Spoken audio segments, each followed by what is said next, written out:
ஒரு குரு இருந்தாராம். ஆன்மீகத்தை வளர்க்கணும்னு சொல்றதுக்காக அவர் 12 சீடர்களை கூப்பிட்டுக்கிட்டு போனாராம்.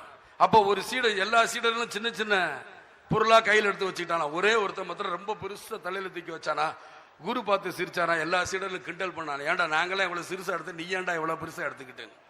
ஆனா தூக்கி வச்சதுன்னா எல்லாமே சாப்பாடு போட்டணும். அந்த சாப்பாடு போட்டதை தூக்கிட்டு மாட்டு வந்திருக்கான்.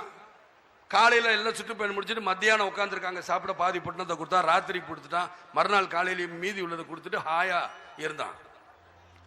அப்ப சீடர் சொன்னாரு, பாருங்க நீங்க எதையுமே எடுக்கும் பொழுது கஷ்டம் கஷ்டம்னு நினைச்சு தூக்காம போட்டீங்க. ஆனா பரவாயில்ல, அந்த கஷ்டத்தை நான் தாங்கி வர, பின்னாடி எனக்கு நல்லது நடக்க போகுதுன்னு சொல்லி முன்னாடி அவன் கஷ்டத்தை எடுத்துக்கிட்டாரு. அதனால அதுபடிதான் நீங்களும் உங்க வாழ்க்கையில எதையுமே கஷ்டத்தை ஈஸியாக கொண்டு செல்லலாம். உங்களுடைய மனநிலையை பொறுத்ததுதாங்கிறதுக்காகத்தான் அதை நான் சொல்ல வரேன். ஒரு குரு இருந்தார்.